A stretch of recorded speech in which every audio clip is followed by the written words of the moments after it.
Okay. Congressman Acop, you're recognized. Thank you, Mr. Chair. Kung titignan po natin, wala na po akong document sa aking harap eh. Magandang gabi, Mayor Carranza. Good evening, sir, Your Honor. Kayo po ba ay may security sa iyong sasakyan? Yes, sir. Meron ka ring driver? I usually travel with my driver and security aid. Security aid. Meron bang mga pagkakataon na may inuutos ka sa iyong security aid o kung wala yung security aid mo, nautusan mo yung driver mo? Whenever we travel, sir, I always ask my aid to...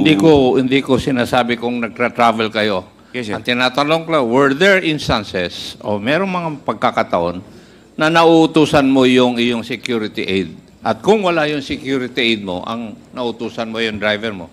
Yes, sir. Most of the time, sir. Most of the time. And your driver and security aid would know kung sino po yung nakakasalamuhan nyo ng mga tao? Yes, sir. Yes. Yes, sir. And you're under oath? Yes, sir. Yes, sir. Opo. Now, may I ask Director Gerald Lazo, do you also have a driver and a security aid? Yes, Your Honor. Isang driver, isang security aid sa iyong sakyan. Yes, Your Honor. With the same question na tinanong ko kay Mayor Carranza, would your answer be true also like him na nautusan mo rin yung iyong security aid para sa iba't ibang bagay o kung wala siya, yung driver na nautusan nyo? Yes, Your Honor. At sa inyong sa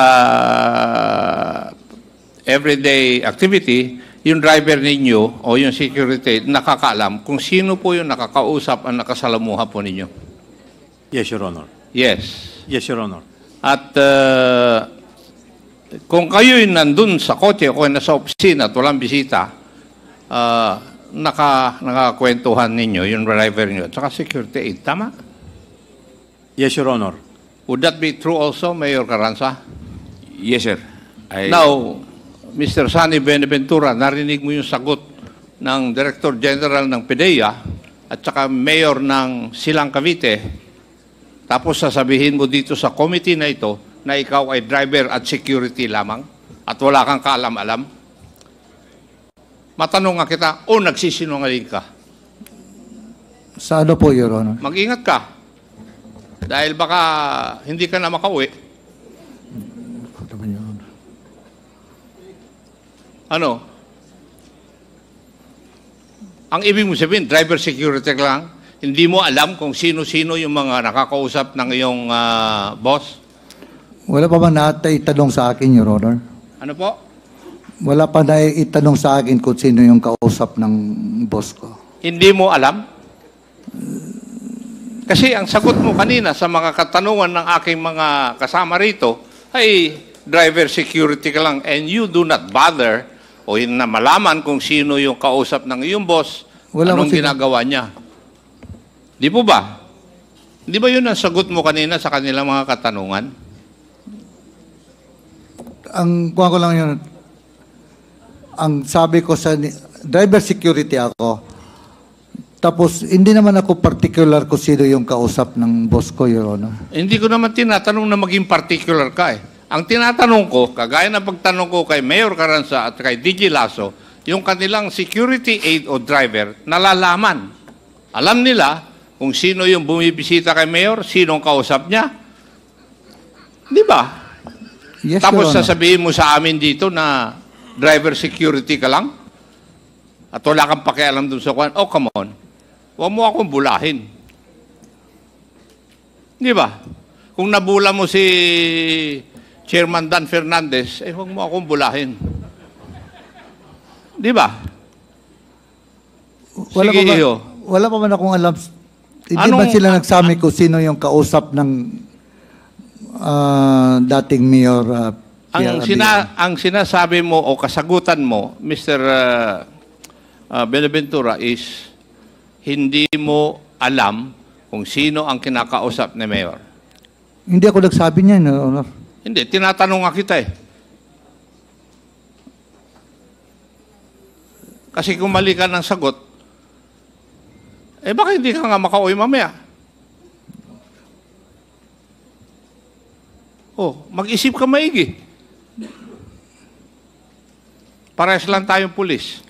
Pero mas loko siguro ako kaysa sa iyo.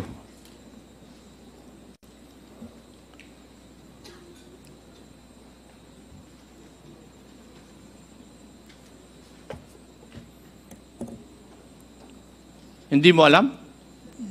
Na ano po, Your Honor? Hindi mo alam kung sino yung mga kinakausap ng iyong boss? Sino po in particular, Your Honor, na kausap? Hindi. Tinatanong ko kung kakilala mo o nakikilala mo yung mga kinakausap ng boss mo. Sami Oy, yes, Your Honor, Sami Oy. Ano? Si Sami Oy, mga councilors. Kaya Hindi nga. Kaya ko tinatanong sa iyo dahil ang sagot mo kanina sa mga katanungan ng aking mga kasamahan, hindi mo alam kasi driver security ka lang. Pero kaya ko pinaupo si Mayor Carranza dyan dahil mayor din yan ng Silang Cavite, si Director Gerald Lasso kasi may mga driver din sila. At para sabihin ko sa iyo, at kung tatanungin ko sila, Mayor Carranza, siguro ikaw mas yung driver at saka security mo ang nakakaalam kung ano yung pag-uugali mo at ano yung pagmumura at pananalita mo. Tama? Yes, sir. Kasi ikaw palagi, sila ang palagi mo kasama. And I think the same is true with Director Gerald Lasso. Tapos ngayon, ikaw, iba. Yung bang ibig mo sabihin? Kaya ikaw, may nililihim ka. At kung susundan ko, yung sinasabi ni Chairman Fernandez na nabola mo, hindi totoo yun. Nagsisinungaling ka, iho. Kasi pwedeng totoo na hindi ikaw ang kumakalabit ng gatilyo. Pero ikaw nauutusan ng boss mo na may mga ayusin. At ganun din naman ang nangyayari sa mga driver at security ni Mayor Ted Carranza at saka ni DG Lasso. Kasi meron din akong driver at saka security. Ang tinatanong ko sa iyo, yung karanasan namin, bakit naiiba ka? Your Honor, sa ano po, Your Honor? Yung utusan magpatay? Hindi ko sinasabi na to. Sinasabi ko, nauutusan ka sa iba't ibang bagay. Tama. Ayan, okay. Yes, Your Honor. Ngayon, nagsasabi ka na nauutusan ka. Sa ano, Your Honor? Ha?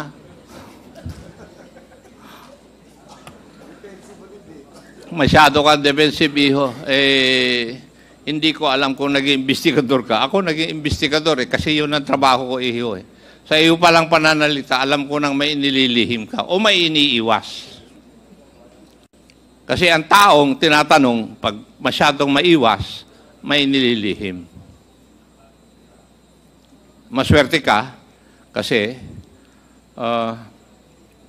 pagod na kami. At saka mabait na si Congressman Paduano. Hindi pa ako tapos. Yun. Sige. So, ipinapakita ko lang sa iyo na ikaw, pwedeng hindi ikaw ang nautusan na pumatay o ano. Pero may mga ibang bagay na iuutos sa iyo. Halimbawa, yung pupuntahan sana ni Chairman Dan Fernandez. Di ba? Kasi hindi lang naman si Mayor sa tingin ko nag-uutos sa iyo kuminsan. In the same manner na yung mga sekretarya ni Mayor Carranza at sekretarya ni DG Lasso, kung minsan nag-uutos din sila sa mga driver nila. Di ba? Di ba totoo, Mayor Carranza, na nautusan ng sekretarya mo yung driver mo? Yes, sir. Would that be true also, Director Gerald Lasso? Yes, Your Honor. Yes. Kaya kung sino man ang may pera, may hawak ng pera para dun sa accomplishment ng mga pulis, pwedeng iutusan ka rin. Kasi ikaw nakakilala sa mga pulis. Diba? At alam mo rin kung ano-ano ang kanilang linya ng trabaho kasi pulis ka. Di ba, Iho? Yes, Your Honor. Yes. Thank you, Mr. Chair. All right.